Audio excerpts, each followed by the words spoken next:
Vamos iniciar a segunda parte. E agora que a gente está iniciando a segunda parte, eu vou entrar em alguns aspectos que eu já trabalhei, mas eu vou tentar agora fazê-lo de maneira mais rápida, porque a gente já estabeleceu o fundamento. E se alguém ficou com perguntas que gostaria de levantá-las, a gente vai ter um tempinho no final. Então eu vou tentar terminar isso quanto antes, para a gente deixar um bom tempo de perguntas e, quem sabe, esgotar. E se não der para esgotar, lembra, esse é um lugar de treinamento. A gente vai para o intervalo e continua conversando, tá bom? Então vamos lá. Parte 2, eu quero agora dissecar ou entender melhor os dois elementos da conversão, arrependimento e fé. E eu vou tentar tratar das 4 características de ambos. Vou falar do aspecto holístico, amplo, abrangente, da gratuidade, o fato de ser pela graça, o fato de ser instrumento, e por último, a sua... deixa eu olhar aqui... o fato de ser um hábito, tá? Então são as 4 coisas que eu quero destacar. Então eu vou começar com arrependimento, depois a gente entra em fé e vamos tratar das mesmas características. Algumas eu vou passar mais rápido, outras eu vou passar um pouquinho mais devagar. Obrigado.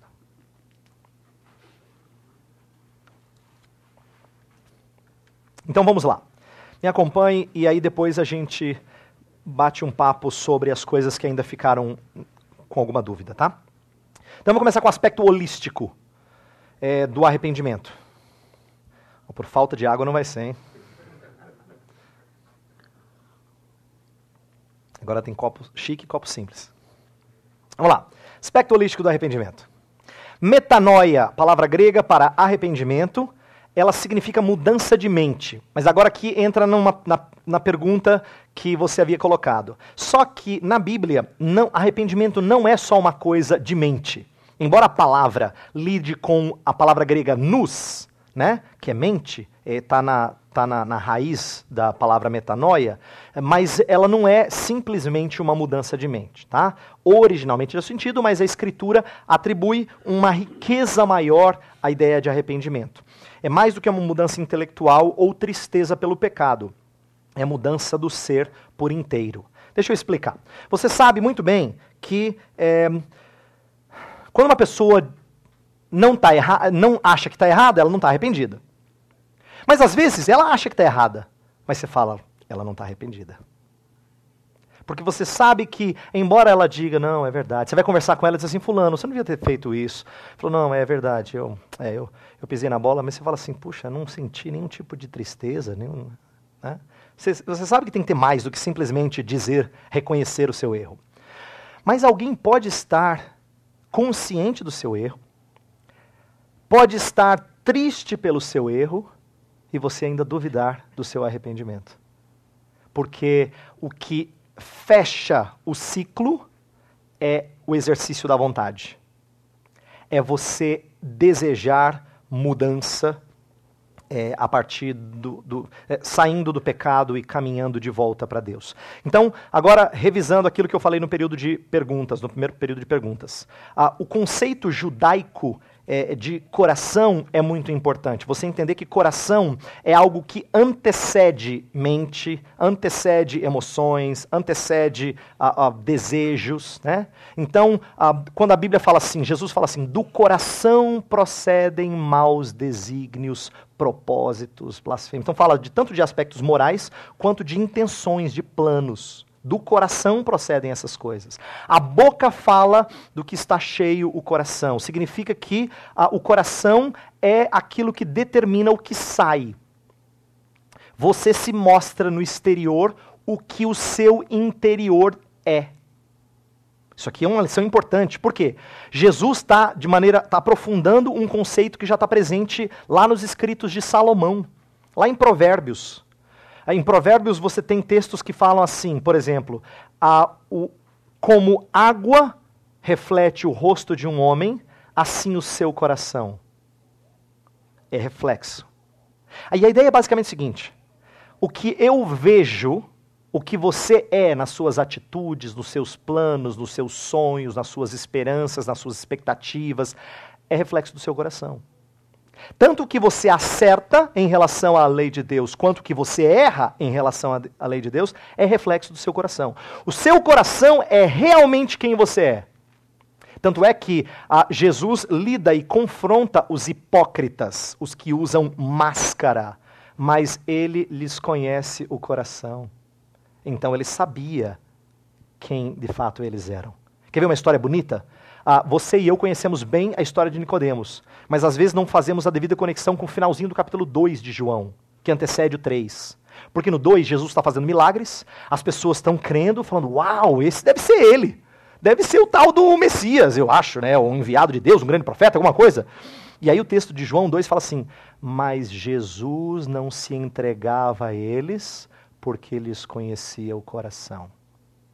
Agora, esse finalzinho do 2 é fundamental para você entender a história de Jesus com Nicodemos. Por quê? Nicodemos aparece à noite, escondido, sem querer mostrar o seu interesse por Jesus, afinal de contas, isso geraria um problema, fazer parte do Sinédrio e tal. Aí ele entra, bom mestre, olha a rasgação de seda. Bom mestre, ninguém faz o que o senhor faz se não for vindo da parte de Deus. O senhor é fantástico. Aí Jesus parece um estúpido, para quem não entende o contexto. Diz assim, se você não nascer de novo, não tem parte no reino de Deus. O Senhor Jesus, nem para dizer um obrigado, tudo bem. Às vezes a gente acha assim que a coisa anda de forma meio seca, né? Mas você tem que compreender que, primeiro, a Escritura está narrando aquilo que é mais importante. Pode ter dito perfumaria, mas ali está o cerne da conversa. E o cerne da conversa ele chega elogiando Jesus, mostrando que ele tem simpatia por Jesus. Ele é semelhante àqueles que criam, mas o Senhor lhes conhecia o coração. E o Senhor já começa de sola, dizendo, olha, se você não começar do zero, você não entra no reino. Mas como? E aí começa a conversa. Lembra, nós estamos falando de um homem que era conhecedor da lei de Deus. Ele era líder. Ele era estudioso da lei. Ele era um homem que sabia se portar de forma moral. E Jesus confronta. Por que eu estou dizendo isso? Eu estou mostrando que o coração revela quem a pessoa é. Eu e você não conhecemos o coração, não temos como enxergar o coração. Lembra quando Samuel vai tentar ungir o filho de Jessé? Um dos filhos de Jessé? Aí ele vê o mais velho e falou, deve ser esse. O Senhor falou, não. Aí vem o próximo, acho que é esse aí. Não. E outro não. E outro não. E outro não. E outro não. Vai chamar o último. Aí chega um menininho, mirradinho, possivelmente, né? E Samuel olhou assim e falou, é esse? Aí Deus falou com ele assim, unge. Porque o homem enxerga o exterior, mas Deus conhece o coração. Está lá em 1 Samuel 16. Deus mostrando que nós não enxergamos, mas Deus enxerga. Então, às vezes nós detectamos, é claro que a nossa percepção é falsa, às vezes nós detectamos que alguém não se arrependeu verdadeiramente, mas a gente sabe que arrependimento verdadeiro tem que vir do coração, tem que ser por inteiro, tem que afetar a nossa mente, nossas emoções e nossa vontade, tá? Mente, emoção e vontade, pensamentos, emoções e desejos, tem que mexer com isso. Assim como o coração vem do mais profundo do nosso ser, a mudança também tem que vir do mais profundo do nosso ser. Essa é a ideia bíblica de algo por inteiro, tá? Deixa eu especificar aqui. O que eu creio ser um arrependimento holístico ou por inteiro? Eu quero dizer assim, tem um aspecto intelectual. Primeira coisa que tem que acontecer na vida de alguém que não conhece a Cristo é ele entender que ele não é nada sem Cristo. E entender que os seus caminhos e a sua suposta justiça não vale nada. Ele tem que entender isso, ele tem que conceber. Esse é o aspecto intelectual do arrependimento. Ele entende, ele reconhece o erro, ele percebe que o seu caminho é caminho de perdição. Começa a fazer sentido para ele. Tudo isso é na mente. Tá? Começa a fazer sentido, ele começa a ver de fato que a sua situação é desesperadora. Só que não basta simplesmente isso acontecer na mente. Isso tem que chegar, tem que ter um aspecto emocional. A pessoa que se arrepende verdadeiramente, ela tem uma tristeza, uma vergonha genuína pelo pecado. E uma alegria no perdão de Deus. Mas deixa eu falar da vergonha do pecado, eu acho que você como cristão vai entender. Você já teve momentos, e eu já tive, infelizmente, vários deles. Você já teve momentos em que você pecou, você sabia que você havia pecado, mas seu coração estava duro como uma pedra. E você não era capaz sequer de derramar uma lágrima ou de mostrar um coração contrito e arrependido. Isso reflete o nosso entendimento de que a gente se conhece. Talvez alguém que venha pedir perdão para nós, a gente diz, não tem como saber se se arrependeu ou não, ele diz que está arrependido, eu vou acreditar que ele está arrependido. Mas a gente se conhece. E a gente sabe que tem vezes que a gente não está arrependido. Por quê? Porque não basta só o aspecto intelectual, precisa do emocional. Mas não só o emocional, é possível você reconhecer o seu erro, você chorar, lamentar, dizer, eu não valho nada mesmo, né? E ainda assim você não mostrar arrependimento genuíno. Por quê? Porque o aspecto volitivo, isto é, da volição, da vontade, é uma mudança interna para longe do pecado. Uma busca por perdão, uma mudança de propósito. Tudo isso é a vontade que resolve fazê-lo. Então veja só, se eu e você lutamos em certas áreas da nossa vida, vamos falar não só, eu estou falando de você e de mim porque nós nos conhecemos e a gente se identifica com isso, mas isso se aplica para alguém que não conhece a Cristo. Ele não conhece a Cristo, ele sabe que tem certas coisas que estão erradas, ele até lamenta que essas coisas estão erradas, mas ele não quer abandoná-las. Não dá para reconhecer que haja arrependimento. Ele não quer abandoná-las. A vontade diz, eu quero abandoná-las. Toma uma decisão de abandonar e uma busca por perdão e uma mudança de propósito. Então esses três elementos compõem um arrependimento holístico. E, como exemplo bíblico, o Salmo 51 mostra isso. Lembra? O Salmo 51 é a noção do pecado de maneira mais clara. Presta atenção, não é só dizer dormir com a mulher do próximo é pecado. Isso qualquer ímpio sabe, teoricamente, mas às vezes não lhe dói, ele continua adulterando. Eu acho que Davi, no tempo em que ele permaneceu sem confessar o seu pecado, lembra? Enquanto calei os meus pecados, eu acho que nesse tempo ele sabia que ele tinha errado. Mas ele ou evitava pensar nisso, ou não processava, né? Não processava isso. Então, o que aconteceu? Quando Natan chega para ele e conta a historinha, lembra? Imagina, tem várias ovelhas, um rei, o outro tem só uma, aí ele vem convidados, aí em vez de tomar de uma das suas muitas ovelhas, ele toma uma daquelas. Ele fala, que absurdo! Pois você fez exatamente isso. Aí ele... É diferente do que simplesmente dizer, eu sei que é errado adulterar. Você entendeu? É quando você faz assim, nossa, é mesmo. E caiu a ficha. Ele entendeu o seu erro. E aí ele fala uma frase que às vezes a gente tem dificuldade de entender, mas ela é linda. Pequei contra ti somente. Sabe, quando eu leio essa frase, a impressão que dá assim, Davi, por favor, né? Você pecou contra Batseba, porque você exigiu que ela dormisse com você. Você pecou contra Urias, porque mandou o cara ir para frente de batalha para morrer. Você pecou contra o povo, porque você está sendo desonesto para com o povo. Você pecou contra o chefe do exército, porque você mandou ele fazer uma coisa errada. Você pecou contra todo mundo, contra a sua família. E diz, pequei contra ti somente? Mas por que Davi diz isso? Porque ele sabe que pecado em última análise é ofensa a Deus. Em última instância é ofensa a Deus. E por que o pecado é sério sempre? E por que a gente fala que não tem pecadinho e pecadão? Porque independente das consequências, que podem ser mais graves ou menos graves, ela é ofensa contra um Deus santo. Então, por natureza, o pecado é horrendo. E aqui a gente percebe percepção, tristeza, ele está triste, ele está abatido, Senhor, o coração triste, abatido. Lembra que ele fala assim, não me retires o Espírito Santo, ele não está falando de perder salvação, ele está dizendo, não faça comigo o que aconteceu com Saul. Saul perdeu o privilégio de ser o rei, ele perdeu o ungido, deixou de ter o espírito dele, é narrado isso na história bíblica, ele não quer perder esse privilégio, ele está lamentando, ele está triste, e ele quer mudança. Cria em mim um coração puro e renova dentro em mim um espírito inabalável. E veja, todos esses elementos você percebe no decorrer do Salmo. Ele fala assim, Senhor, eu sei que o Senhor não quer sacrifício. Porque se fosse sacrifício, eu ia lá para o templo. Traduzindo para os nossos termos, Senhor, eu sei que o Senhor não quer simplesmente que eu vá para a igreja. O Senhor quer um espírito contrito, compungido. Isso o Senhor não rejeita. E é isso que ele está tentando mostrar ali. Então a gente percebe esses vários elementos do arrependimento. Arrependimento acontece só quando você manifesta ele de maneira plena. E é isso que eu tentei mostrar aqui. Tá? Então na vida de alguém que você está discipulando, ou de repente evangelizando, você vai notar mudança de vida quando você perceber que o arrependimento ele abrangeu todo o ser humano. Tá? Esse é o aspecto holístico. Vamos para a gratuidade do arrependimento. Olha que interessante. A Bíblia exige que nós nos arrependamos. Você sabe disso, né? Então, arrependei-vos, pois, e convertei-vos para serem cancelados os vossos pecados. Tirei de Atos 3. Isso tem vários textos na Bíblia. Jesus, né? Arrependei-vos e crede no Evangelho. Então, assim, a ordem para se arrepender, ela é frequente. Mas a Bíblia também diz que Deus nos concede o arrependimento.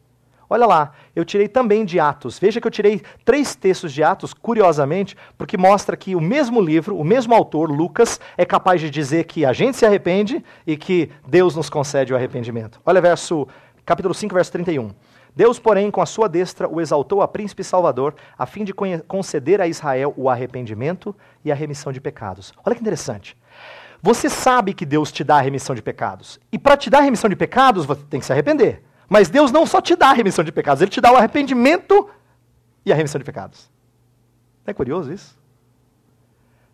Deus não só resgata você e perdoa a sua dívida. Deus lhe dá o que é necessário para que isso aconteça. Então, concedeu a Israel arrependimento e a remissão. Atos 11 fala assim: logo também aos gentios foi por Deus concedido o arrependimento para a vida. O que isso nos mostra? Nos mostra que arrependimento tanto é responsabilidade quanto é graça. A gente precisa falar de arrependimento como uma ordem, tá? Não deixe de fazer isso. Essa é a tônica da Escritura. Quando você prega para alguém, quando você evangeliza alguém, quando você quer que esse alguém se volte para Cristo, você precisa exortá-lo ao arrependimento.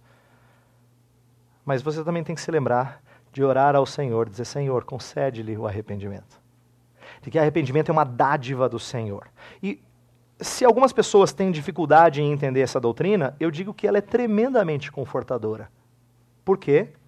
Porque Deus nos concede aquilo que Ele exige de nós. Sabe o que é difícil?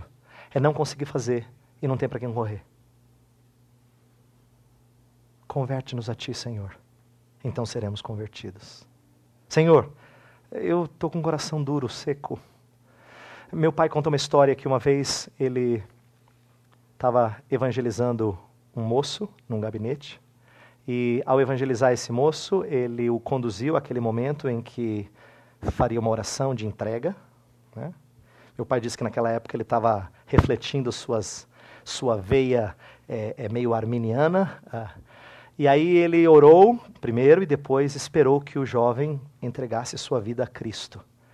Ele esperou um instante, mais, até que depois de bastante tempo ele resolveu levantar os olhos, viu que o moço não conseguia orar, e aí o moço perguntou para ele, falou assim: me responde uma coisa, pastor. Aí perguntou para o meu pai: depende de mim ou de Deus? Aí meu pai disse que na hora assim, um monte de coisa passou na cabeça dele, um filminho assim, tudo que ele tinha aprendido de teologia, correu rapidinho aqui. Aí ele foi franco e disse assim: depende de Deus. Aí o moço disse assim: ufa, porque daqui não sai nada. Sabe que isso é verdade?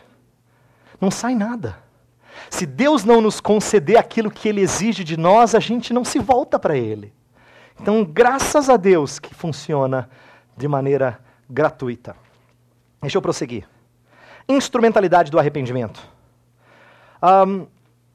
Você conhece esse verso? Muito citado pela gente. Lindo. Se confessarmos, eu citei errado aqui, se confessarmos os nossos pecados, Ele é fiel e justo para nos perdoar os pecados e nos purificar de toda injustiça. 1 João 1,9. Por que eu destaquei esse verso? Olha só, se confessarmos os nossos pecados, Ele nos perdoa.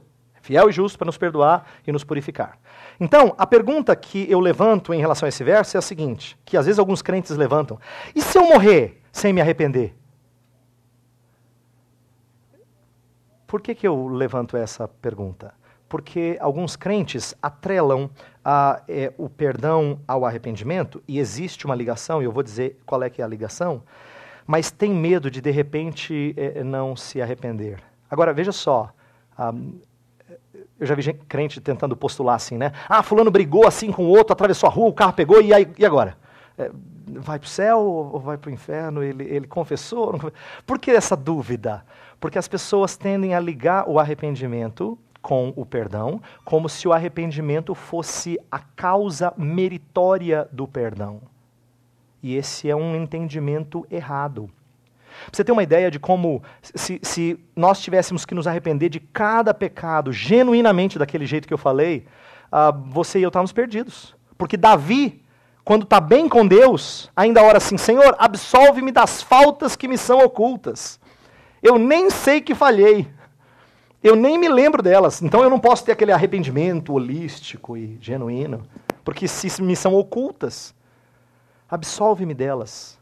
Por quê? A lição importante é entender que o arrependimento não é a causa meritória do perdão. A obra de Cristo é o que garante o cancelamento de dívidas. Então, o que é o arrependimento? O arrependimento, ele é o órgão de apropriação do perdão. Por isso que ele é necessário. Deus fala que nós temos que nos arrepender. Deus fala que você e eu precisamos nos arrepender. Por que é necessário? Porque sem arrependimento, a gente não se apropria do perdão. O que eu quero ensinar a vocês com isso? Eu quero compartilhar com vocês essa ideia de que o arrependimento não é o dinheirinho que paga e garante o perdão. Ele não tem mérito. Ele é apenas aquilo que Deus nos dá para que a gente se aposse, se aproprie do perdão. Como eu creio que a cruz de Cristo é o que cancela todas as nossas dívidas, e a Bíblia é explícita quanto a isso, o mérito para perdoar todos os nossos pecados já foi conquistado. Só que eu não me sinto perdoado até que eu me arrependa. Quem é cristão sabe do que eu estou falando. Quando você se arrepende genuinamente e você se quebranta diante do Senhor e você diz: agora eu estou tão leve. Por quê? Porque o arrependimento é o instrumento, o órgão de apropriação, tá? Não é o que nos causa o arrependimento.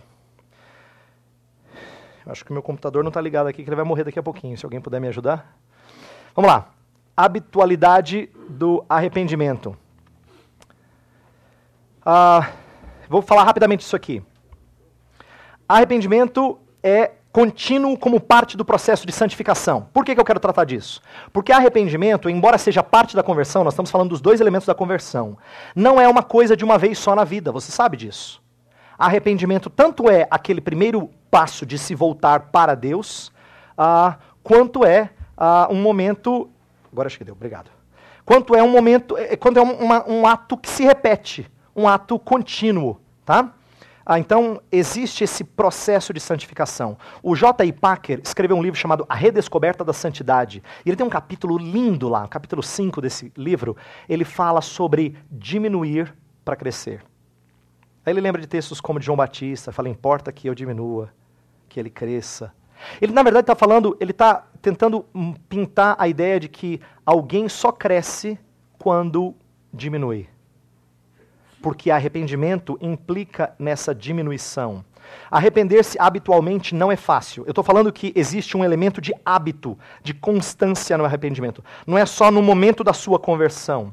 Ele continua em todas aquelas conversões que eu falei, quando nós nos voltamos do pecado para Deus. Só que não é fácil se arrepender sempre. Você que é cristão há algum tempo sabe que tem momentos que você gostaria de se arrepender, mas você não sente que está se arrependendo de verdade. Por quê? Porque nunca é prazeroso.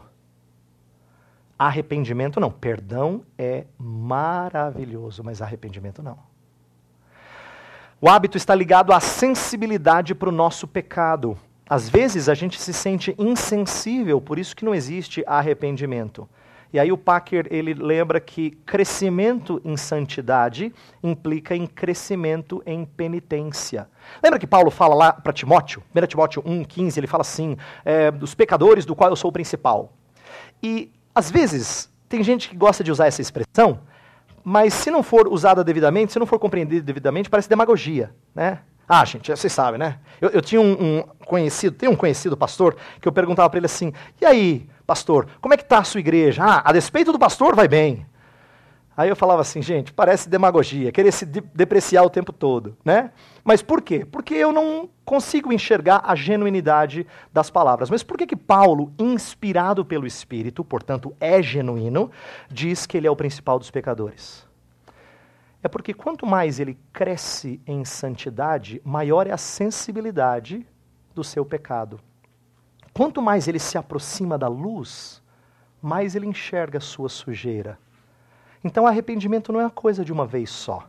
É algo que se repete na vida cristã, tá? Agora, eu falei de 4 elementos do arrependimento. Falei do aspecto holístico, falei da gratuidade, da instrumentalidade, da habitualidade. Eu quero agora repetir de maneira um pouco mais rápida esses 4 elementos da fé e a gente vai fechar para o segundo momento de perguntas, tá?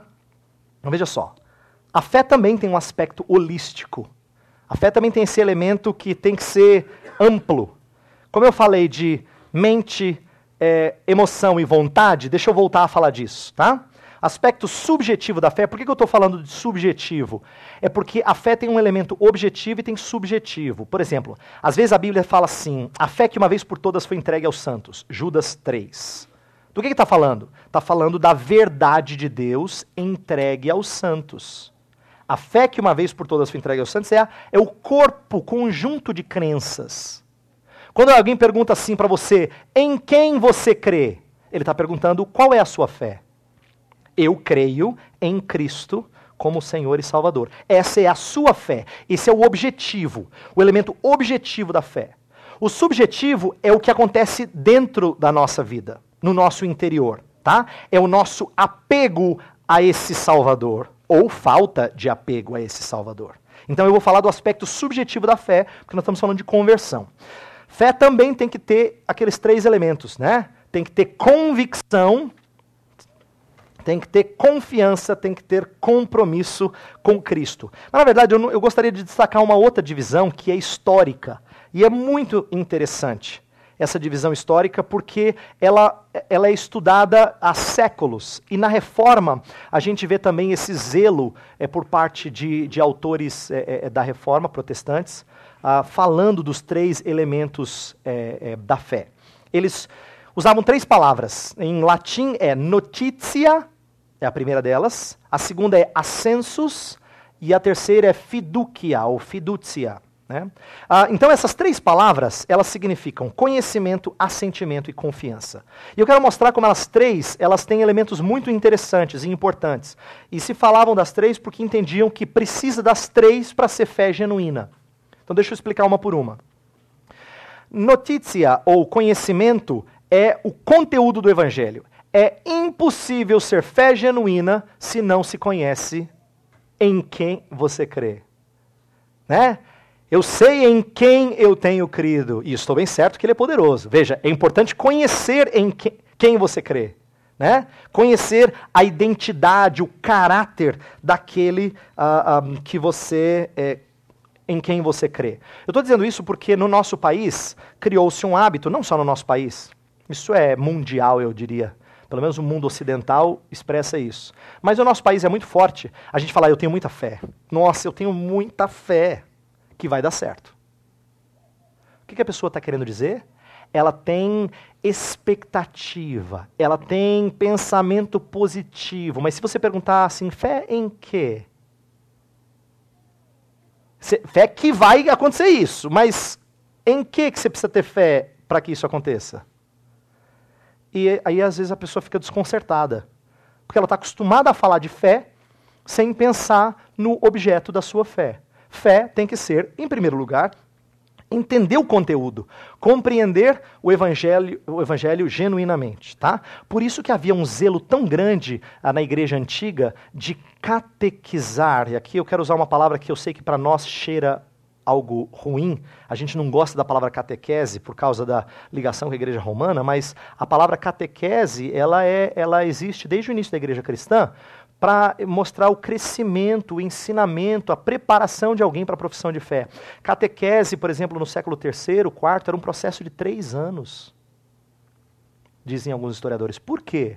Olha só, preparar alguém para professar a fé e ser batizado 3 anos. Eu não estou dizendo que isso tem que ser o costume, eu só estou tentando mostrar que havia um zelo por parte daqueles irmãos de fazer a pessoa compreender as verdades de Deus. Ela saía do paganismo.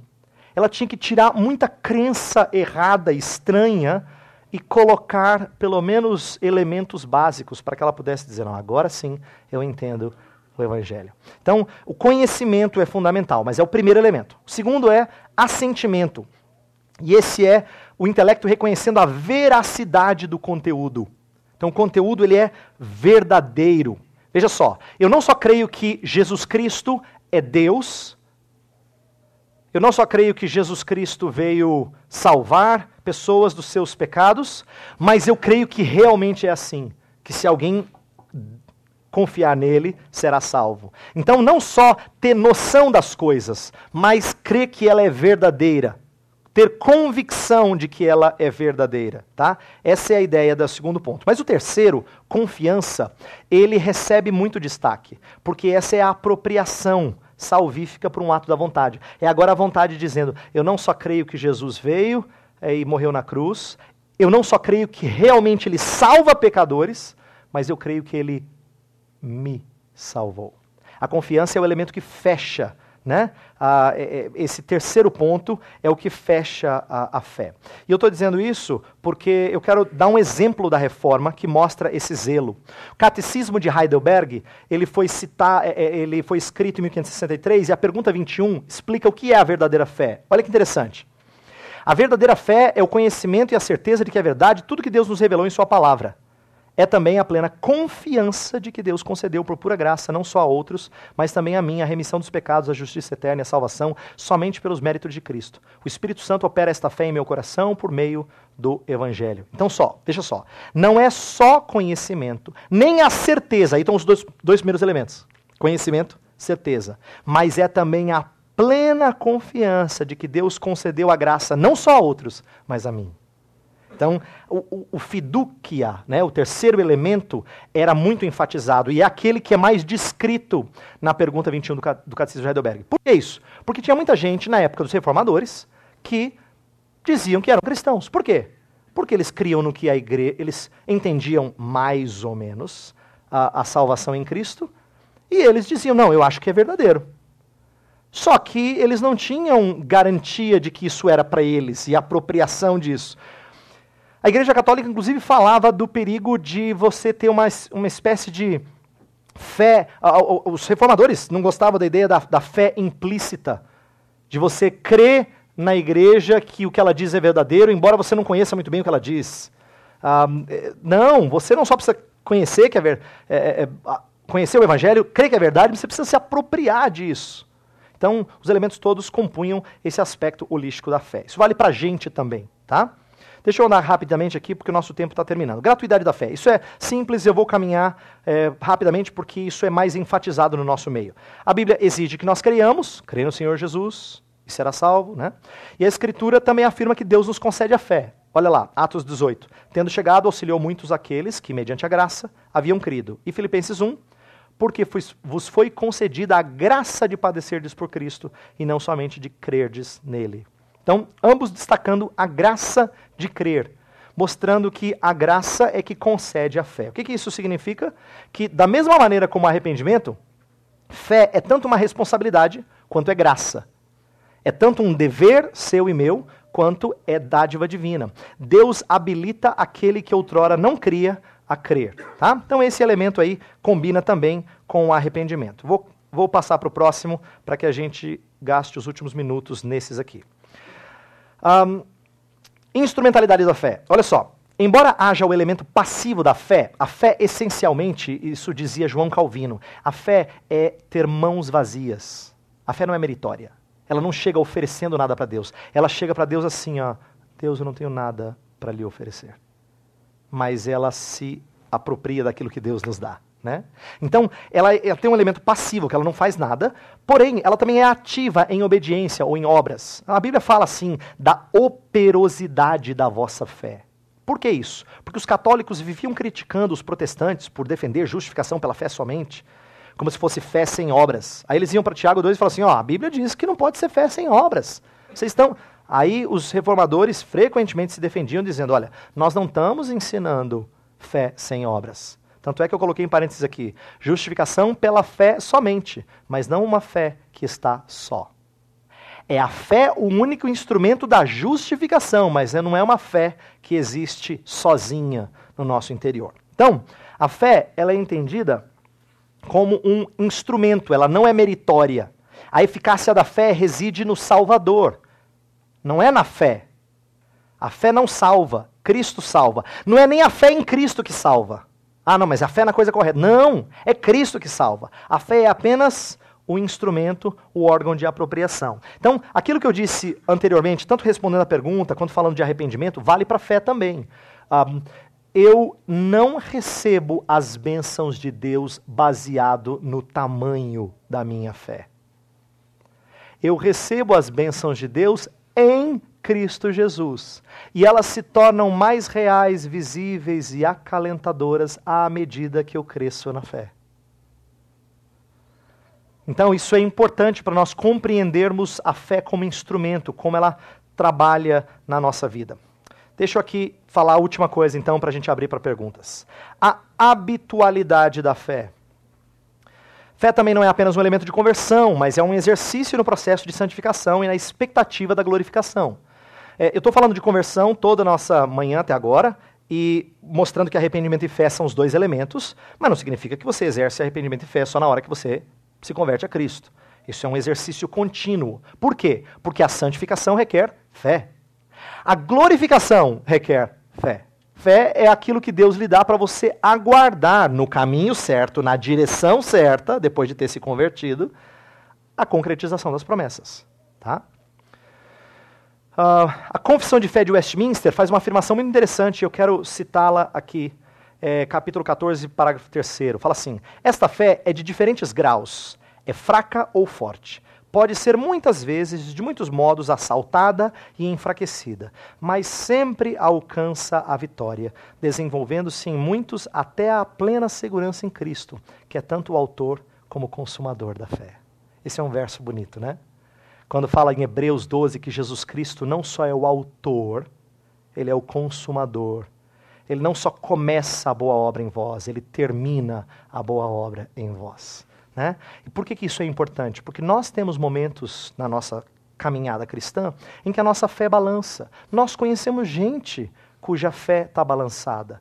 A nossa esperança é saber que aqueles a quem o Senhor pretende redimir, Ele não os deixa naufragar. Não os deixa.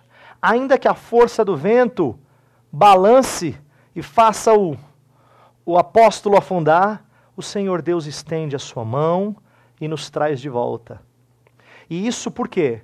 Porque Deus trabalha a progressão disso. Então, eu quero fechar dizendo o seguinte. Conversão é aquele momento, normalmente nós usamos assim, é aquele momento que faz parte do início da nossa vida cristã, mas é um sentido em que a gente está constantemente se convertendo ao Senhor. Eu disse isso. O que isso significa? Que a gente cresce em arrependimento e fé. A gente se torna mais sensível aos pecados, mas a gente também cresce em dependência do Senhor. E é bom saber que já que ela é gratuita, já que a fé é graça de Deus, Ele vai nos dar não só o início dela para a gente cuidar. Deus não bota na nossa mão e fala assim, ó, tá aqui um pouquinho de fé, vamos lá, ver se você trabalha bem, hein? Tanto não é que quando Jesus chegou para um homem e falou assim, você crê? O que ele diz? Eu creio. Ajuda-me na minha falta de fé. Eu acho que esse tem que ser a oração de quem quer ser completamente convertido ao Senhor. Constantemente convertido ao Senhor. Quer que a boa obra que começou nele seja completada até o dia de Cristo Jesus. Então, nossa oração é, Senhor, eu creio, ajuda-me na minha falta de fé. Vamos abrir para algumas perguntas, nós temos acho que alguns poucos minutinhos, eu vou tentar responder bem rápido, e aí depois a gente fecha, tá? Vamos lá. Alô. Por favor, nós ouvimos do senhor sobre a questão de pseudo-conversão, né? Conversão genuína e a conversão não genuína. A minha pergunta vai no sentido da preparação de candidatos ao batismo. Hoje nós recebemos nas nossas igrejas muitas pessoas que vêm de outras igrejas, de outras denominações, existe um fluxo muito grande, né? Uma rotatividade muito grande, e nós percebemos claramente em muitos momentos que existe essa falta de um fruto que realmente testifique que aquela pessoa foi transformada. Então, nesse sentido, eu teria duas perguntas. A primeira, na preparação de candidatos ao batismo, haveria elementos que nós pudéssemos utilizar para reconhecer de fato se aquela pessoa está preparada para receber o batismo e, num segundo momento, aquelas pessoas que nós recebemos, como nós poderíamos trabalhar para que nós pudéssemos identificar esses frutos necessários na vida delas? Ok. Minha intenção em falar do aspecto holístico, né, abrangente, tanto do arrependimento quanto da fé, foi exatamente para apontar algumas coisas que precisam acontecer na vida de alguém. Se uma pessoa quer ser batizada, né, não é batizada, quer ser batizada, quer ingressar na vida cristã, ou de repente vem de outra igreja, supostamente cristã, tal. Então, o que vai acontecer na vida dessa pessoa? Ela tem que ter conhecimento. Então, quando estava falando do elemento conhecer, ela tem que saber o evangelho. De repente, ela se diz evangélica, mas ela não é evangélica, porque ela não conhece o evangelho. Então, o mínimo ela precisa conhecer. Você precisa detectar que ela descansa no Senhor como o seu Salvador. Você precisa detectar, lembra que João Batista falou? Produzir frutos dignos de arrependimento, né? Coisas que demonstrem que você está arrependido. Eu creio que parte da nossa preparação tinha que ser não necessariamente formal, como a gente faz em escola bíblica de domingo de manhã, normalmente, né? Eu acho que às vezes a gente faz uma dicotomia que não é muito boa. A gente faz uma separação entre evangelização e discipulado. Evangelização é trazer alguém para a fé e depois que ele vem, você faz discipulado. Mas Jesus não falou que é assim que você faz. Fazei discípulos batizando-os em... Então, você tem que caminhar junto. E caminhando junto, você tem condições de enxergar um pouquinho mais. Talvez se a gente pensasse em discipulado como sendo essa preparação para batismo, a gente detectaria um pouquinho melhor se as pessoas estão preparadas ou não. Tá? Vamos passar para uma próxima pergunta para a gente ganhar tempo. Bom dia. Nós estamos falando aqui de necessidade de um conhecimento da conversão bíblica, de explicar à igreja que a igreja tem que entender o conceito bíblico de conversão. Só que quando falamos do conceito bíblico de conversão, passamos pela regeneração como causa da conversão genuína, da conversão bíblica. Como passar de púlpito para a igreja a necessidade da regeneração como causa da conversão, sem que algumas pessoas saiam dali achando, bom, se eu não me converti é porque eu não fui selado, é porque Jesus Cristo não morreu por mim, então eu vou embora e não volto nunca mais. Então, ok. Pregação sempre faz um apelo. Agora, deixa eu explicar o que eu quero dizer com isso. Não estou falando de chamar à frente, sentar no banco da ansiedade, como dizia Finney, não é nada disso. Toda pregação leva o ouvinte a uma resposta. Presta atenção. Leva o ouvinte a uma resposta. E a resposta do ouvinte tem que ser uma resposta daquilo, de como ele reage, como é que ele, em fé, em arrependimento. Então, quando eu prego sempre exortando ele a se converter, a se arrepender, a crer. Foi assim que Jesus ensinou. Mas, ao explicar como isso procede, eu posso tranquilamente falar que se alguém tem tido dificuldades de se voltar para Deus, rogue ao Senhor a habilidade para fazê-lo, e Deus vai lhe atender. E ao dizer isso, você na verdade está falando daquilo que Deus faz e prepara para que alguém realmente se volte para o Senhor. Em outras palavras, eu não digo para alguém, então, regenerai-vos, até porque não é obra nossa, né? Eu não prego sobre regeneração, termino o sermão e digo, então, meus irmãos, é isso aí, ide em paz. Se o sermão é uma convocação a uma resposta, então a resposta é que você creia.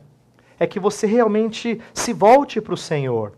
Mas, ao fazer isso, você explica que Deus é quem efetua em vós tanto querer como realizar. Desenvolver a vossa salvação Paulo falou. E no verso seguinte ele falou, porque Deus efetuou em vós, tanto querer como realizar. Eu acho que é possível pregar conversão e regeneração no mesmo sermão. Você fala dos dois elementos. Mas você não prega só regeneração e espera uma resposta, porque o que Deus pede é que nós sempre creiamos na sua verdade. E ao explicar a regeneração, a gente está dizendo, ó, mas Deus é soberano, Ele habilita você a ter vida em Cristo Jesus e assim por diante. Então, eu creio que o sermão ele tem que caminhar para uma resposta que é o que a Bíblia pede. Mas você pode tranquilamente ensinar regeneração sem ter que dicotomizar. Meus irmãos, eu vou pregar sobre conversão, mas primeiro eu preciso falar sobre regeneração. E aí você faz um sermão só sobre regeneração e diz, então é isso aí, próxima semana eu vou convocar vocês a se arrependerem e crerem. Eu acho que não precisa ser assim, tá? Uma pergunta aqui, Dr. Eber, que veio da internet. Tá. Quem faz é José Evandro Marinho Araújo, ele é de Sobral, no Ceará.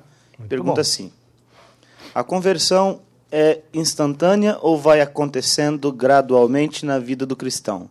Porque nós vemos muitos dos convertidos instantaneamente também desistirem da fé. Ok. Então isso aí tem a ver com o que eu disse no começo da palestra hoje pela manhã. Eu não sei se o ouvinte teve chance de acompanhar. Eu tentei mostrar que nós precisamos resgatar um entendimento bíblico da conversão porque acontece muito desse tipo de desistência por uma má formação das igrejas em geral. Mas meu ponto é dizer que se a conversão é genuína, ela não para no meio do caminho. Se ela é genuína, ela é o início de um trabalho que Deus faz na vida do crente. Deus não é igual a alguns dos nossos governos municipais, estaduais, federais, que começam uma obra e ela fica parada. Né? Deus não faz isso. Você não vê obra parada nas mãos do construtor da igreja. A igreja dele está sempre sendo edificada, trabalhada, construída, erigida. Então, ao falar de conversão instantânea, gradual, eu tentei mostrar que tem um primeiro elemento de resposta nossa à mensagem da palavra, que nós chamamos de a minha conversão, que é o início, mas o crente, repetidas vezes, se volta para Deus quando exortado a deixar o seu pecado, a crer em Cristo. Então, de que conversão é usado na Bíblia também para esse contínuo voltar-se para Deus. Então, tem esses dois elementos, um não exclui o outro. Alguém não se converte só instantaneamente e nunca mais. O aspecto gradual que eu falei antes tem a ver com aqueles que já fazem parte da comunidade cristã, da igreja, e muitas vezes não tem experiência marcante de sair de um mundo de trevas, de imoralidade, para crença em Cristo. Então ela acontece de maneira mais imperceptível. Por isso que alguns dizem, eu não lembro do dia da minha conversão. Por conta desse elemento gradual. Foi esse o ponto que eu tentei destacar no começo, tá? Okay. Mais alguma pergunta? Acho que a gente, inclusive, vai ter tempo para mais uma ou duas perguntas só. Eu quero ler mais uma da internet, daí talvez a gente possa encerrar com uma pergunta aqui. Essa veio de Danilo Miranda dos Santos, ele é de Brasília, Distrito Federal, e uma pergunta breve, dizendo, o que fazer quando não conseguimos nos arrepender? Ok, então acho que tem a ver com o que eu estava explicando na resposta anterior. Assim como eu terminei com a frase creia, né, a história bíblica, creio, ajuda-me na minha falta de fé, eu acho que o arrependimento também tem esse elemento. Tem momentos em que o cristão genuíno se vê errado, mas enxerga o seu coração pesaroso, ou melhor, seco por não lamentar o pecado, árido por não lamentar o pecado. E nessas horas ele precisa voltar-se para o Senhor. Quando eu digo voltar-se para o Senhor, é suplicar ao Senhor que lhe conceda arrependimento genuíno. E eu acho que isso é lícito na vida do cristão. Você e eu já tivemos experiências de momentos em que a gente diz assim, Senhor, eu não estou legal agora, mas me ajude. O que você quer dizer é, eu estou lutando contra algumas coisas na minha vida. De repente, eu vou pegar um exemplo que às vezes não é enfatizado. Às vezes você luta contra a ansiedade. E a ansiedade nem sempre é destacada como um pecado muito feio. Assim, tem coisas que são feias, assim, mas a ansiedade às vezes não é destacada como um pecado feio. Mas é falta desse descanso no Senhor Deus. Aí alguém mostra o erro dessa atitude. Aí você diz, não, é verdade, eu sei que não devo andar ansioso, mas você precisa, diante do Senhor Deus, reconhecer o que é essa ansiedade.